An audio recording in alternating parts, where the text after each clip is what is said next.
Well, we're joined now by Ehud Olmert, the former Prime Minister of Israel, who joins us from Tel Aviv. Thank you very much indeed for speaking to us. I'd just like to start by asking a very basic question, but what was your initial reaction when you got the news that this deal had been reached? A great joy. Just joy and relief. Something that I haven't felt for the last 2 years. I mean, it's a ceasefire, isn't it? It's not a peace deal. But are you confident that this will pave the way to an end to the war? Well, that's the deal is not a peace treaty. We are far from it. This is just end of the war and return the hostages and release the prisoners and starting to pull out from Gaza. And this is what I was preaching for and campaigning for in the last more than a year. So I'm very happy that we are at the beginning of something that can be of great development towards perhaps a new era in our region. But it's the very beginning. We understand that the US envoy Steve Witkoff and President Trump's son-in-law Jared Kushner are heading to Israel today. What sort of a welcome do you think they're going to get there? Well, I guess that we will be very grateful. We are very grateful. The efforts that were made by them and primarily by President Trump is certainly unusual. It's extraordinary. I don't remember the President of the United States being so deeply involved almost day and night for such a long time to try and bring some relief, some change into the very painful lives of so many people. These were, of course, not direct talks that were held in Sharm el-Sheikh. They were indirect talks. We've mentioned Steve Witkoff and Jared Kushner, but there were also senior officials from Egypt, Qatar, Turkey, to name some of the other countries. I mean, does any one person or any one country stand out in your mind as having played a really pivotal role? Certainly, all of the ones you mentioned, the Egyptians, the Turks, the Qataris, contributed a great deal, and we have to be grateful to them as well. But there is no question that it depended entirely on one person, Donald J. Trump. He was the one that had the power to make this happen. And we have been waiting quite a long time, I have to say. I thought, I said it on the day that he was elected, that he's the only person on earth that can force this change. It took time because of many different circumstances, but the outcome at the end seems to be very successful, which is that the war is ended, and the hostages that we are so much waiting for are going to come back within 2-3 days, and that there will be no more bombings and no more attacks and no more people killed on both sides, on our side, on the Palestinian side.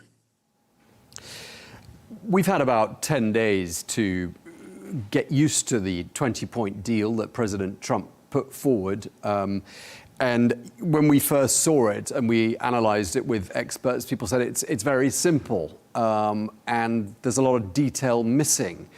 But do you think this deal succeeded where perhaps others did not because of that simplicity? Do you think that was its main asset? Well, let's face it. The truth is that the thing was very simple from the beginning. It was very simple. We had to stop the war, and they had to bring back the hostages. The rest is outcome of this.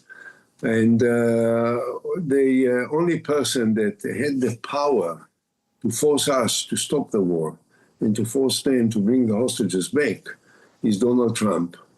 And in order to achieve it, he had to use all the power that he possesses as President of the United States of America, and as someone that the Israeli Prime Minister completely depends on, as we know, to just say, as I advised him on many different occasions, perhaps including in some of the interviews in your channel, when I said what Trump needs to do is to summon Netanyahu into the Oval Office and to say to him, Bibi, enough is enough. That's the end of it. And to say, of course, to the Palestinians what he had to say. And finally, he did it. And, you know, while we can always ask why he didn't do it a year ago or half a year ago, it doesn't matter now that he has done it, and it seems to actually take place. And therefore, when Witkoff, who dedicated so much of his time and energies and the ability and leadership to bring the two sides to this point, is admirable, and so is Jared Kushner, and so all the others that participated. But at the end of the day, this is one person. How do you think the hardliners in Prime Minister Benjamin Netanyahu's coalition are feeling today? Well, I hope that they feel bad, and I hope that they will resign from the cabinet as soon as possible. Could they bring the cabinet down, do you think? I don't know. The cabinet has been postponed now. The session of the cabinet has been postponed. I mean, it was already had to take place some time ago, and now I understand that it will take place at 8 o'clock. I think it's done. It's irreversible in this respect. I mean, they have to decide whether they want to stay in the cabinet or resign. I hope they will resign. Do you think, I mean, looking at these last few months, I mean, so much has happened with regards to the situation between the Palestinians and the Israelis. And one of the things that's happened in the last few weeks really is that long list of countries that recognized a Palestinian state. Do you think that changed something? Do you think that was, you know, a deal breaker in some respects with regards to getting us to the point we're at today? I'm sure you know that I've been supporting and campaigning and working in order to share my conviction that the only possible comprehensive permanent solution for the historic conflict between us and the Palestinians is a two-state solution. The Palestinian state alongside the state of Israel on the basis of the 67 borders with all the other parts which I've outlined and repeatedly said time and again. And I think that this is the first step towards it. Of course, what we need is the next step.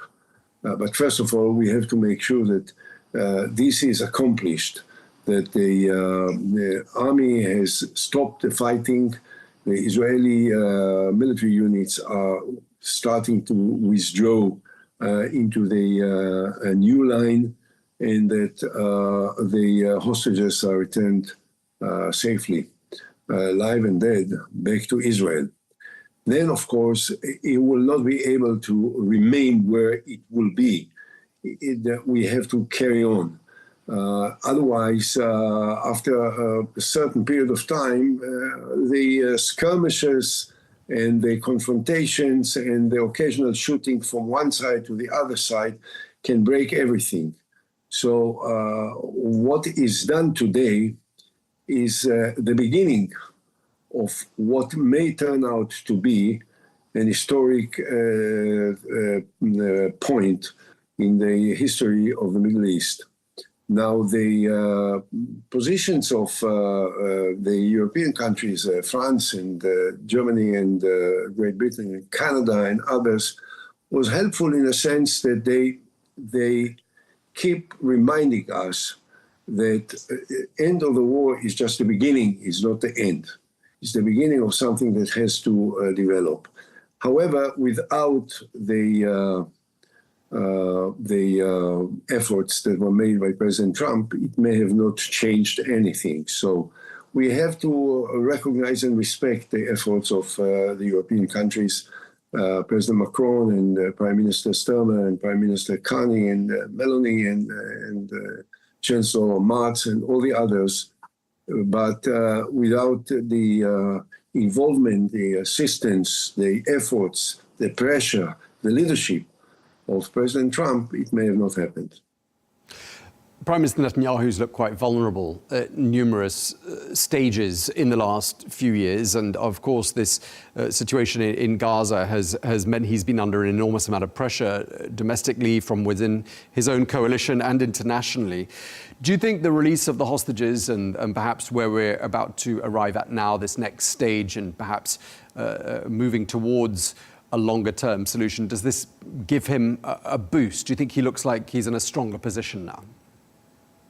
Well, I'm not certain about that, because I'm not certain that he is particularly interested in a long-range solution of the kind that I'm talking about.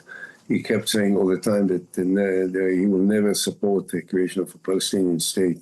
Without a Palestinian state, there will not be a solution. It must be clear.